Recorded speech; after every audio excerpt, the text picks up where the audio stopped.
আল্লাহ পাক রব্বুল আলামিন সূরাল বুরুজের মধ্যে ডাক দিয়ে বলেন, ইন্নাল্লাযীনা আমানু, নিশ্চয় যারা ঈমান আনবে, ওয়া আমিলুস সলিহাত, আর যদি আমলে সলিহা করো, লাহুম জান্নাতুন তাজরি মিন তাহতিহাল আনহার, আমি আল্লাহ তোমাদেরকে এমন একটা জান্নাত দিব রে, যে জান্নাতের নিচ দিয়ে তল দেশ দিয়ে নহর প্রবাহিত। বলেন সুবহানাল্লাহ।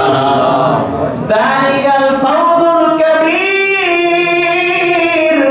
আল্লাহ ডাকতে বলে, বান্দা যারা এই দুইটা গুণ অর্জন করবা, যালিকাল ফাওজুল কাবীর, তোমরা হচ্ছে সবচাইতে সৌভাগ্যবান এবং তোমরা হচ্ছে সবচাইতে সফলকামী ব্যক্তি। চিৎকার মেরে বলুন সুবহানাল্লাহ।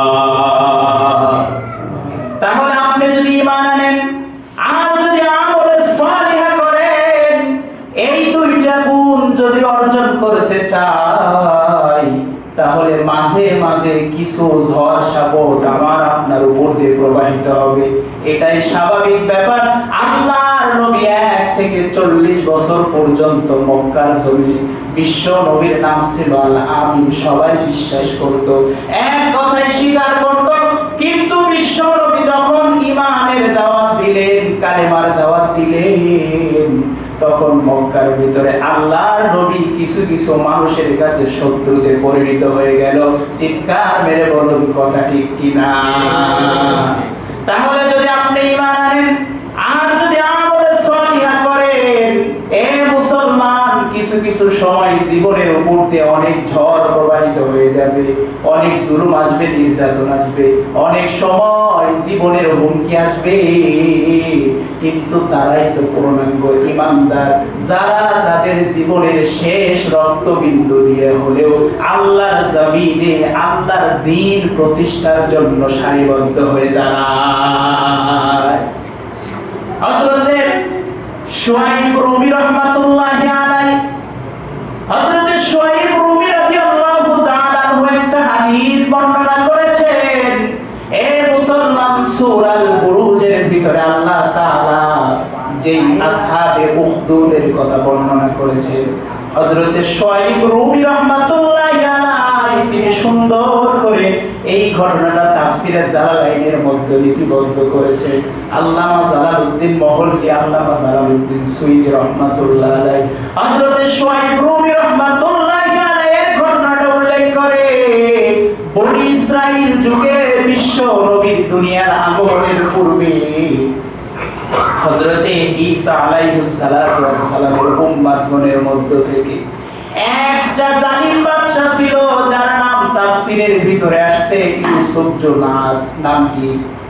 আর জোরে বলেন, নাম কি? ইউসুফ জুনাস। জালিম বাদশা। জালিমদের কাজ হলো শুধু ইমানদারদেরকে জুলুম করা। কথা বলেন ঠিক কিনা? জালিমরা যুগে যুগে যখন রাষ্ট্র পরিচালনা করেছে, রাষ্ট্র শাসন করেছে, জালিমদের দ্বারা হাজার হাজার মাজলুম আলেম নির্যাতিত হয়ে দুনিয়ার থেকে শাহাদাতের পেয়ালা পান করেছে। এই জালিম বাদশা ইউসুফ জুনাস তার রাষ্ট্র পরিচালনা করে। রাষ্ট্র পরিচালনা করার তার মূল মন্ত্র হলো জাদু আর বিদ্যা। বলেন তো, ইসলামে জাদু বিদ্যা জায়েজ না হারাম? আরো জোরে বলেন, জায়েজ না হারাম? আমরা অনেক মুসলমান গণকের কাছে হাত দেখাই, যেটা ইসলামে সম্পূর্ণরূপে হারাম, হারাম, হারাম। আমরা ভবিষ্যৎবাণী একমাত্র আল্লাহ ছাড়া পৃথিবীর কোনো মানুষের জানার ক্ষমতা আল্লাহ দেয় নাই। কথা বলেন ঠিক কি?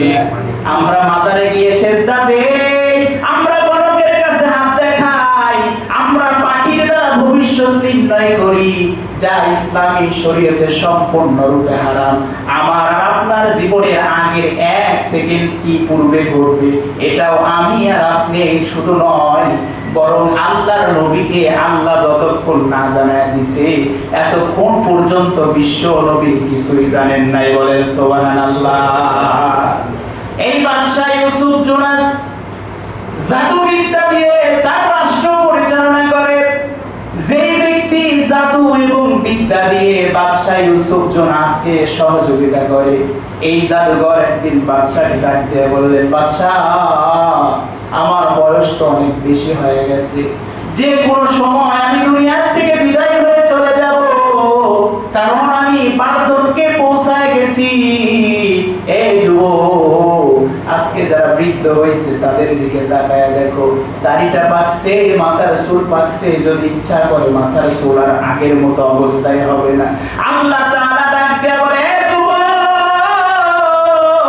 সময় আছে, সময় আছে, বৃদ্ধদের চেহারার দিকে তাকায়া আগামী দিনের কথা চিন্তা করো। এমন একটা দিন আসবে যখন তুমি হাজার চেষ্টা করে তোমার যৌবনকাল ফিরায় আনতে পারবা না। কথা বলেন ঠিক কিনা? এই বাদশা জাদুঘরের বয়স বেশি হয়ে গেছে, ডাক দিয়ে বলে, আমি তো আর দুনিয়াতে বেশি দিন বাঁচবো না, কিন্তু আমি যখন মারা যাব তখন আপনার রাষ্ট্র পরিচালনার জন্য জাদুর দরকার হবে।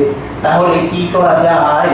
বলে, আমি জীবিত অবস্থায় থাকা অবস্থায় আপনি সুন্দর বর্ণের একটা ছেলেকে ঠিক করে দেন, যে ছেলের চেহারাটা বড় সুন্দর, মাথার ব্রেনটা বড় ভালো, আর বয়সের দিক দিয়ে একেবারে তরুণ, যুবক, ইয়াং জেনারেশন একজন ছেলেকে খোঁজায় দেন, যাকে আমি আমার বিদ্যাটা শিক্ষা দিয়ে যাই। আমি যেদিন দুনিয়ার থেকে বিদায় হয়ে যাব, এই ছেলে যেন জাদু দিয়ে আপনার রাষ্ট্র পরিচালনা করতে পারে। প্রস্তাবটা রাজার বড় ভালো লাগছে।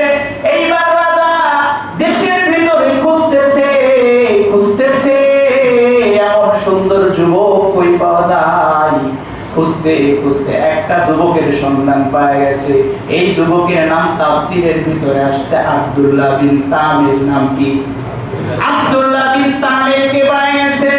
আব্দুল্লাহ বিন তামিরকে পাওয়ার পরে রাজা যেই যেই শর্ত দিছে, যুবকটার চেহারা বড় সুন্দর, বয়স বড় কম, মাথার ব্রেনটাও বড় ভালো। এইবার রাজা ডাকতে বলে, এই আব্দুল্লাহ বিন তামির, তোমার কোনো কাজ নাই, তোমার কোনো কাম নাই, তুমি শুধু আমার রাজদরবারে প্রত্যেকদিন সকালবেলা আসবে, আর এই জাদুঘরের কাছে বসবে, আর এই জাদুবিদ্যা শিখবে, সন্ধ্যার সময় বাড়িতে যাবে। এই যে রাজদরবারে যতগুলো মন্ত্রী এমপি দেখো, এদের চাইতে তোমার পারিশ্রমিক সব চাইতে বেশি দেওয়া হবে। এবার যুবকটা রাজি হয়ে গেছে। এমন সুন্দর প্রস্তাব, কোনো কাজ নাই, কিচ্ছু নাই, সকালবেলা আসবে, জাদুবিদ্যা শিখবে, সন্ধ্যার সময় বাড়িতে যাবে, রাজার মন্ত্রীদের চাইতেও বেশি বেতন পাবে। আল্লাহর বান্দা একদিন যায়, 2 দিন যায়, 3 দিন যায়, যাইতে যাইতে হঠাৎ করে পথের মধ্যে খ্রিস্টান একটা পাদ্রীর আস্তানা পাওয়া গেছে। ওই সময় ঈসা আলাইহিস সালাতু ওয়াস সালামের একজন খাঁটি উম্মতের সাক্ষাৎ পাওয়া গেছে। ওই আস্তানার ভিতরে যুবক একদিন বসে, 2 দিন বসে, 3 দিন বসে, 4 দিন বসে। এক পর্যায়ে আল্লাহর বান্দা ঈসা নবীর ধর্ম অনুসরণ করে কালেমা পড়ে মুসলমান হয়ে গেছে। চিৎকার মেরে বলুন সুবহানাল্লাহ। বাদশা যেহেতু জালিম, জালিমদের কাজ হলো ইমানদারকে জুলুম করা, কিন্তু এই পাদ্রী ডাক দিয়ে বলে, আব্দুল্লাহ বিন তামির, কালেমা পড়ে মুসলমান হয়েছিস, ভালো কথা, কিন্তু খবরদার এই কথা বাদশার কান পর্যন্ত দেওয়া যাবে না। যদি বাদশার কান পর্যন্ত দাও, তাহলে তোমারও জীবন শেষ, আমারও জীবন শেষ। খবরদার, খবরদার, বাদশার কান পর্যন্ত দেওয়া যাবে না। আল্লাহর বান্দা একদিন, 2 দিন, 3 দিন যায়। সন্ধ্যায় যখন বের হয়, সন্ধ্যায় এসে ওই পাদ্রীর আসরে বসে ইসলাম ধর্ম সম্পর্কে ওয়াজ শুনে ইসলাম ধর্ম গ্রহণ করছে। একদিন আল্লাহর বান্দা সকালবেলা যখন বাড়ি থেকে বের হইছে, রাজার রাজ দরবারে যাওয়ার সময় দেখে, আল্লাহর বান্দা তাকিয়ে দেখে রাস্তার পাশে অনেকগুলো মানুষ দাঁড়িয়ে শুধু হই হই হই হই করতেছে। আল্লাহর বান্দা এবার আব্দুল্লাহ বিন তামির চিন্তা করে, মানুষগুলো কেন এমন করে একটু দেখার বিষয় আছে। আল্লাহর ছোট্ট বান্দা হাঁটতে হাঁটতে সেইখানে গেছে, গিয়ে দেখে আল্লাহু আকবার, রাস্তার মধ্যে বিশাল একটা বাঘ বসে মানুষের পথ আটকায় দিছে। চিৎকার মেরে বলুন আল্লাহু আকবার। রাস্তার ভিতরে বাঘ বসছে, হিংস্র বাঘ।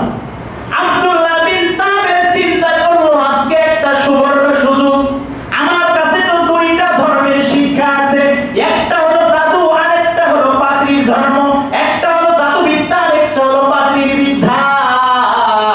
আজকে আমার পরীক্ষার বড় সুযোগ, আজকের দিনে আমি পরীক্ষা করতে চাই এই দুইটা বিদ্যার মধ্যে কোন বিদ্যাটা সত্যি। এই জন্য আব্দুল্লাহ বিন তামির মাটি থেকে ছোট্ট একটা পাথরের টুকরা নিল। কিতাবের মধ্যে লিখছে, যেই পাথরের টুকরাটা দিয়া কোনো প্রাণীকে ঢেল মারলে মরার মতো না, একেবারে ছোট্ট একটা ক্ষুদ্র একটা পাথরের টুকরা নিল। নেওয়ার পরে আব্দুল্লাহ বিন তামির আকাশের দিকে তাকিয়ে বলে, ও আকাশের মালিক, আমার কাছে দুইটা বিদ্যা আছে, কিন্তু আমি জানি না কোনটা সত্য, জাদু বিদ্যা সত্য নাকি পাদ্রীর বিদ্যা সত্য। আজকে আমি পরীক্ষা করতে চাই।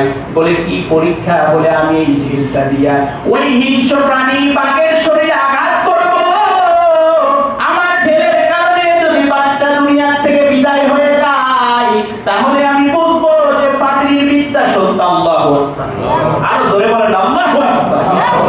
আব্দুল্লাহ বিন তামির এবার চিন্তা করলেন, আল্লাহকে ডাক দিয়ে বলে, আল্লাহ, এই পাথরের টুকরাটা দিয়ে যদি বাঘটা মৃত্যুবরণ করে, তাহলে আমি বুঝবো ইসলাম ধর্ম সত্য, পাদ্রীর ধর্ম সত্য। আর যদি পাথরের টুকরা দিয়ে যদি বাঘ মৃত্যুবরণ না করে, তাহলে আমি বুঝে নিব দুনিয়াবি জাদু বিদ্যাই হলো সত্য। এই কথা বলে আব্দুল্লাহ বিন তামির হাতে পাথরটা নিয়ে আল্লাহর উপরে ভরসা করে যেই মাত্র ঢেল মারছে, কিতাবের মধ্যে তাফসীরের ভিতরে আসছে, ওই ঢেলটা বাঁকতে লাগতে দেরি, ওই বাঘটা দুনিয়ার থেকে বিদায় হতে দেরি নাই। চিৎকার মেরে বলুন সুবহানাল্লাহ। সবার চাইতে বড় কি? আরো জোরে বলেন না কি? আল্লাহ তাআলা বড়। আল্লাহ তাআলা বলেন, ইন্না বাতশা রাব্বিকা লাশাদীদ। আমি আল্লাহ, আমার ধরা হলো শক্ত ধরা। আমি আল্লাহ যাকে ধরবো দুনিয়ার সব ক্ষমতা থেকে তছনছ করে আমি আল্লাহ তাকে নাস্তা নাবুদ করে দুনিয়ার মধ্যে ডাবায় দিব। চিৎকার মেরে বলুন ঠিক কিনা? এই আব্দুল্লাহ বিন তামির যেই ঢেলটা দিয়ে বাঘকে মারছে, মানুষের মধ্যে হই হই শুরু হয়ে গেছে। আব্দুল্লাহ বিন তামিরের মানুষ ভক্ত হয়ে গেছে। আব্দুল্লাহ বিন তামিরের মানুষ ভক্ত হয়ে গেছে। আল্লাহর বান্দা আব্দুল্লাহ বিন তামিরের পাওয়ারটাও বেড়ে গেছে। এবার কেউ যদি জ্বর হয়, সর্দি হয়, যে কোনো অসুখ হয় না কেন, আল্লাহর বান্দা আব্দুল্লাহ বিন তামিরের কাছে আসে। আব্দুল্লাহ বিন তামির আল্লাহর নামের উপরে ভরসা করে ওই রোগের জন্য যখন ট্রিটমেন্ট দেয়, আল্লাহ পাক রব্বুল আলামিন আব্দুল্লাহ বিন তামিরের উসিলায় আল্লাহ তাআলা ওই বান্দার সব সমস্যাগুলো সমাধান করে দেয়। চিৎকার মেরে বলুন সুবহানাল্লাহ। এই রকম ভাবে দেশের মধ্যে এমন একটা প্রভাব পড়লো, আব্দুল্লাহ বিন তামিরের কাছে দূর দূরান্ত থেকে মানুষ আসা শুরু করে দিল। হাজার হাজার মানুষ আব্দুল্লাহ বিন তামিরের হাতে হাত রেখে কালেমা পড়ে মুসলমান হয়ে গেল। এমন একটা সংবাদ যখন রাজার দরবারের একটা মন্ত্রী পাইছে, ওই মন্ত্রী জন্ম থেকেই অন্ধ ছিল। জন্ম থেকে কি অন্ধ? যেই মাত্র শুনছে, মন্ত্রী ছুটে আসছে, ডাক দিয়ে বলে, ও আল্লাহর বান্দা আব্দুল্লাহ বিন তামির, তুমি নাকি মানুষের রোগ ভালো করে দাও? বলে, না না, আমি মানুষের রোগ ভালো করি না, আর যিনি রোগ ভালো করেন তিনি হলো আমার আল্লাহ। সুবহানাল্লাহ। আমি মাত্র উসিলা। বলে, আমার চোখটা বন্ধ, জন্ম থেকে দুনিয়ার আলো দেখি না, তুমি কি পারবে আমার চোখটা ভালো করে দিতে বলে আমার কোনো পাওয়ার নাই, তবে তোমার চোখটা ভালো হবে যদি তুমি কালেমা পড়ে মুসলমান হয়ে যাও, যদি এক আল্লাহকে এক আল্লাহ বলে স্বীকার করো। বলে তাই নাকি? বলে হ্যাঁ ঠিক আছে। আল্লাহর বান্দা কালেমা পড়ে মুসলমান হয়ে গেল। আব্দুল্লাহ বিন তামিল আল্লাহর উপরে ভরসা করে ওই অন্ধ মন্ত্রীর সেই চোখে মাত্র ছোঁয়া দিল, সঙ্গে সঙ্গে আল্লাহ তাআলা অন্ধ মন্ত্রীর চোখের দৃষ্টি ফিরাইয়া দিল। চিৎকার মেরে বলুন সুবহানাল্লাহ। মুসলমান ভাইরারে আমার, এইবার পরের দিন সকালবেলা মন্ত্রী যখন রাজার দরবারে গেছে, রাজা এবার মন্ত্রীর দিকে তাকিয়ে বলে, কি ব্যাপার? আগামীকাল তোমায় ছিলা অন্ধ, আজকে হইলা তুমি চোখওয়ালা, আজকে তুমি চোখের দৃষ্টি ফিরে পাইলা, তার কারণ কি?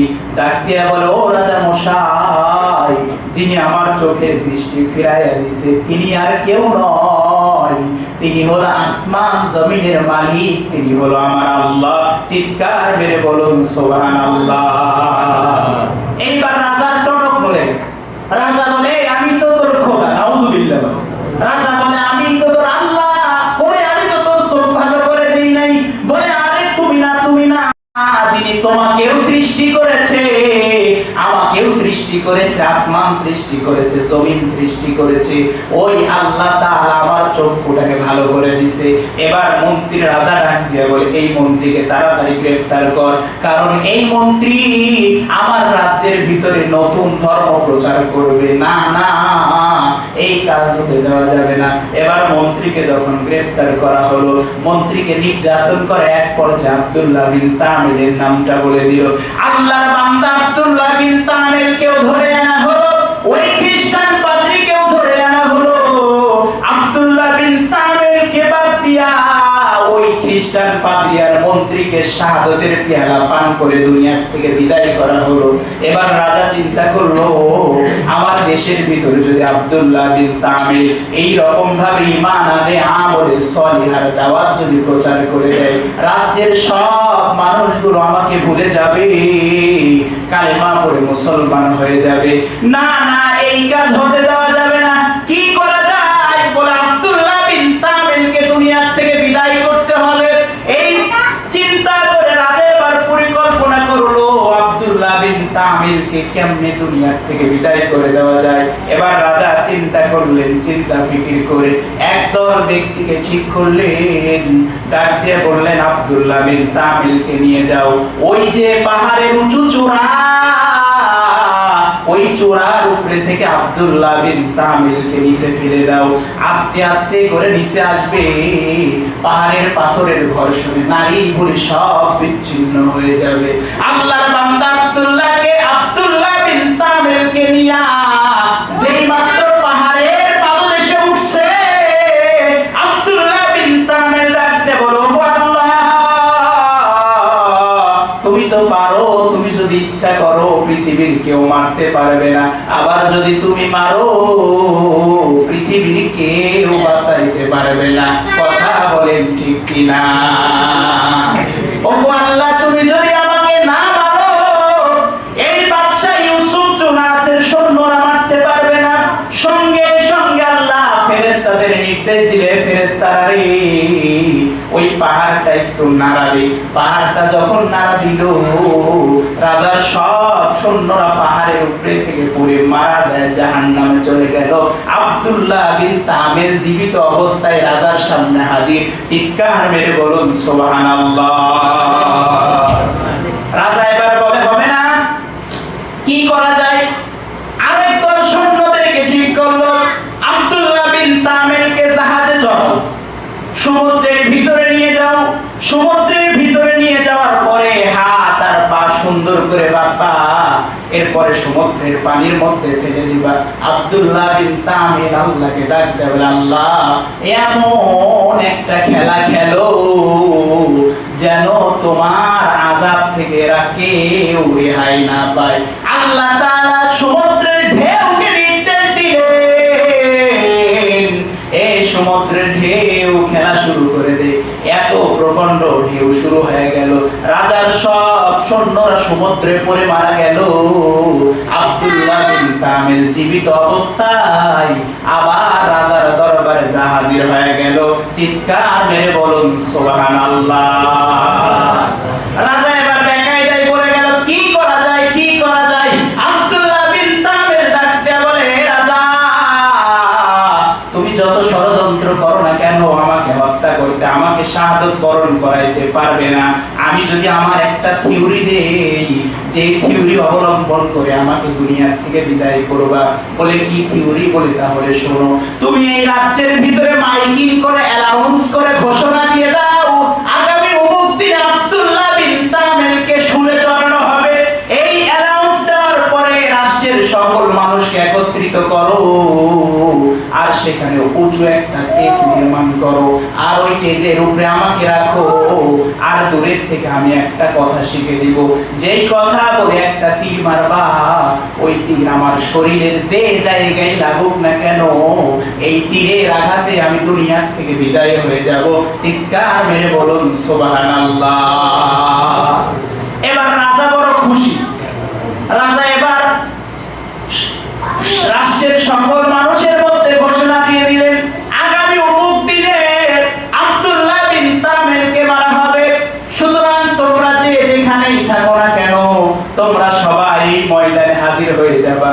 3 তারিখ ঠিক হয়ে গেল, রাষ্ট্রের সকল মানুষ ময়দানের ভিতরে হাজির হয়ে গেল। এবার রাজা একটা ধনুক নিয়ে, একটা তীর নিয়ে আব্দুল্লাহ বিন তামিলের কাছে যায়, বলে, বান্দা, আল্লাহর বান্দা, বল, এবার বল তোর সেই কি বাক্যটা। আব্দুল্লাহ বিন তামিল বলে, রাজা আপনি যখন আমার দিকে লক্ষ্য করে তীরটা মারবেন, তখন শুধু মুখে উচ্চারণ করবেন বিসমিল্লাহির রাব্বিল গোলাম, এই একটা শব্দ বলে আমার দিকে তীরটা ছুড়বেন। এবার রাজা তীরটা ছোড়ার সময় যখন বলে বিসমিল্লাহির রাব্বিল গোলাম, এই তীরটা কিতাবের মধ্যে লিখছে, তাফসীরে জালালাইনের মধ্যে লিখছে, এই তীরটা যখন আব্দুল্লাহ বিন তামিলের কানে লতি বরাবর যখন বৃদ্ধ হয়ে গেছে, আব্দুল্লাহ বিন তামিল দুনিয়া থেকে বিদায় হয়ে আল্লাহর জান্নাতের মেহমান হয়ে গেছে। চিৎকার মেরে বলুন সুবহানাল্লাহ। এইবার উপস্থিত যে মানুষ ছিল, হাজার হাজার লক্ষ লক্ষ মানুষ, আব্দুল্লাহ বিন তামিলের এমন কর্মকাণ্ড দেখে এবার হাজার হাজার মানুষ রাজাকে ডাক দেয়া বলে, ও রাজা, যে একটা ছেলের ভিতরে ঈমানের পাওয়ারের কারণে যে ছেলেকে তুমি হত্যা করতে এত পরিকল্পনা করলা, কিন্তু ছেলে মৃত্যুর ভয় করে নাই, নিজের জীবনের ভয় না করে আল্লাহর বাণী মানুষের কাছে পৌঁছায় দিয়েছে। ও রাজা ইউসুফ জুনাস, আজকে আমরা লক্ষ লক্ষ মানুষ এই ময়দান থেকে সাক্ষ্য দিলাম, আমরা সবাই আজকের থেকে আমাদের পরিচয় হলো আমরা মুসলমান। চিৎকার মেরে বলুন সুবহানাল্লাহ।